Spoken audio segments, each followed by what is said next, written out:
నమస్తే, this is Shaurya. Welcome to our channel. మనం ఇప్పుడు మంగ్లీకి సంబంధించిన కేసు విషయంలోని రకరకాల ఆధారాలన్నీ బయటకొస్తూ ఉన్నాయి. అలాగే దానికి సంబంధించిన కమ్యూనిటీ పర్సన్స్ గూడా ఎదురుదాడి చేస్తూ ఉన్నారు. సో, ముఖ్యంగా దీనికి కీలక వ్యక్తి అయిన మంగ్లీ తమ్ముడికి సంబంధించి ఇప్పుడు అరెస్ట్ చేస్తారు అనే వార్త వినిపిస్తోంది. సో, ఏ ఆధారాలతో ఇప్పుడు అరెస్ట్ చేస్తారు? అలాగే మంగ్లీకి సంబంధించిన ఎవిడెన్సెస్ కూడాను. మధుతో ఎలా రిలేషన్ ఉంది? ఏంటది అసలు?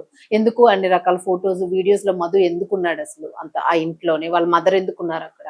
సో, ఇవన్నీ గూడా ఇప్పుడు చర్చిస్తూ ఉన్నారు. సో, ఇదే నేపథ్యంలో డీజీపీ గూడా దీని మీద కొత్తగా వచ్చిన ఆయన గూడా మంగ్లీ కేసుని చాలా సీరియస్ గానే తీసుకుంటున్నారు అన్నట్టు కూడా వినిపిస్తోంది. సో, అసలు ఓవరాల్ గా ఎంటైర్ గా ఈ కేసుకి సంబంధించిన డీటెయిల్స్ ఇప్పుడు ఎలాంటి స్టాండ్ లో ఉంది కేసు, అలాగే మంగ్లీ తమ్ముడిని అరెస్ట్ చేస్తారు అనే వార్త. సో, ఇది ఎంతవరకు వాస్తవం, అరెస్ట్ చేయగలుగుతారా, ఆధారాలు ఉన్నాయా, ఇవన్నీ మనం మాట్లాడదాం. మనతో పాటు సీనియర్ జర్నలిస్ట్ డాక్టర్ దుర్గవడ్లమణి గారు ఉన్నారు. నమస్తే మ్యామ్. నమస్తే అండి. మ్యామ్, మంగ్లీ కేసుకి సంబంధించి మొన్నటి వరకు మంగ్లీ అరెస్ట్ అన్నారు, మధు అరెస్ట్, సో ఇవన్నీ జరిగినాయి.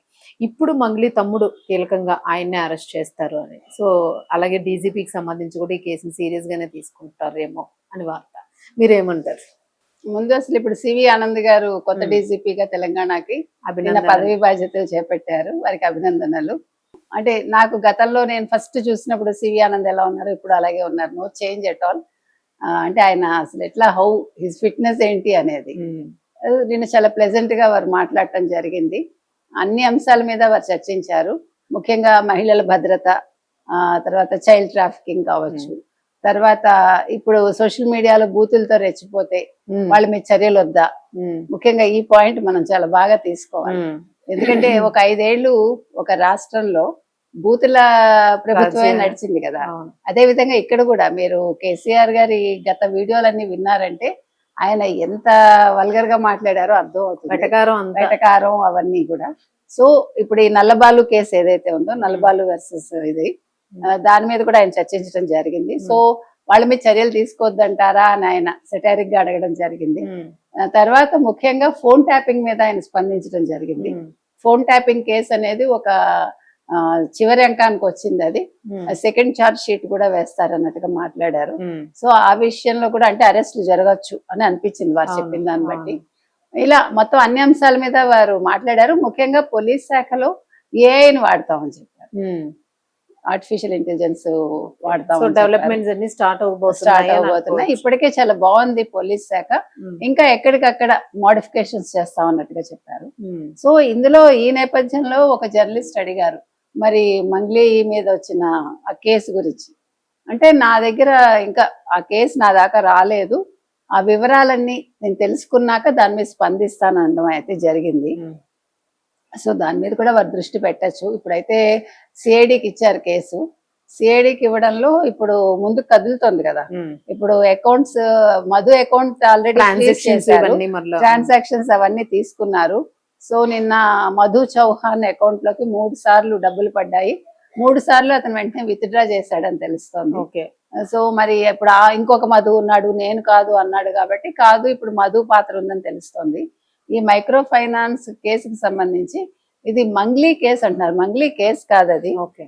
మనం అంటే జనరల్ గా మనం చెప్తున్నాము, మంగ్లీకి ఇన్వాల్వ్మెంట్ ఉందా లేదా, బాధితులు మంగ్లీ పేరు చెప్తున్నారు కాబట్టి మంగ్లీ ఇందులో ఇన్వాల్వ్ అయిందా లేదా, మంగ్లీ పాత్ర ఏంటి, మంగ్లీ డబ్బులు తీసుకున్నారా లేదా, నిజంగా వాళ్ళ ఇంట్లో నోట్ల కట్టలు ఉన్నాయా లేదా, ఈ విషయాలన్నీ బయటకు రావాలి. కాబట్టి మరి మంగ్లీ అకౌంట్ కూడా అడిగారా లేదా సిఐడి వాళ్ళు, మంగ్లీ అకౌంట్ వెరిఫై చేస్తున్నారా లేదా, ఇప్పుడు అందరి అకౌంట్స్ తీసుకుంటున్నారు కాబట్టి తర్వాత వాళ్ళ ఫ్యామిలీ మెంబర్స్ కూడా తీసుకుంటారా, ఈ విషయాలు బయటకు రావాలి. సో ఓవరాల్ గా ఇవాళ మంగ్లీ కేసు కాదు ఇది, మంగ్లీకి ఈ మైక్రో ఫైనాన్స్ కేసుతో ఎంతవరకు సంబంధం ఉంది, ఆవిడ చెప్తేనే వీళ్ళు పెట్టుబడులు పెట్టారా, అసలు మధుకిను మంగ్లీ కుటుంబానికి ఉండే సాన్నిహిత్యం ఏంటి, ఈ విషయాలు బయటకు రావాలి. ఎందుకంటే మధు నన్ను వాళ్ళ చెల్లెలకి ఇచ్చి చేస్తానంది, మాకు ఎంగేజ్మెంట్ జరిగింది, చాలా పెద్ద ఎత్తున ఇవన్నీ చెప్పారు కదా. సో ఈ వాస్తవాలు ఏంటి అనేది మంగ్లీ బయటకు వస్తే గానీ ఈ వాస్తవాలు మనకు అర్థం కావు. సో మరి ఆవిడ ఎప్పుడు బయటకు వస్తారు, ఈలోగా ఆవిడ మరి ఏ లాయర్స్ తో సంప్రదిస్తున్నారు, లేదు పొలిటికల్ గా ఆవిడ ఏమైనా ప్రయత్నాలు చేసుకుంటున్నారా, ఈ విషయాలు బయటకు రావాలి. సో ఇప్పుడు నిన్న మనం మాట్లాడుకున్నట్టు బంజారాల దగ్గర ఇంత డబ్బు ఎక్కడి నుంచి వస్తుంది, వాళ్ళు రేషన్ కార్డ్స్ తర్వాత ప్రభుత్వ పథకాలు తీసుకుంటారంటే ఇప్పుడు తల తాకట్టు పెట్టి తెచ్చుకుని ఏదో అప్పులు చేసైనా పెట్టుకుని ఉంటారు ఉన్న బంగారం అమ్ముకొని. అవును. సో అది ఇష్యూ కాదు ఇక్కడ. సో దీని మూలంగా వాళ్ళకి రేషన్ కార్డ్స్ కట్ చేయాలి, ఇవి చేయాలంటే అది క్వశ్చనే కాదు అసలు. అవును. ఇక్కడ ఆర్థికంగా వాళ్ళు ఎలా ఉన్నారు అనేది ప్రభుత్వం చూసుకోవాలి. కాబట్టి మనకి ఇష్యూ ఎంతవరకు అంటే బాధితులకు ఏ రకంగా న్యాయం జరుగుతుంది అంతవరకే.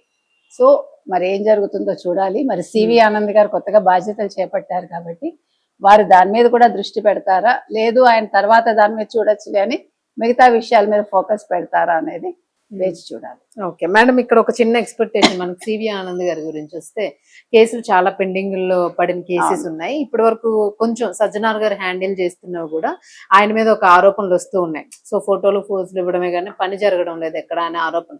సో అలాంటి ఆరోపణని ఈయన ఎదుర్కోకుండా ఉంటారనే అందరూ అనుకుంటున్నారు, ఒక పర్ఫెక్ట్ గా పని సాగుతుందని.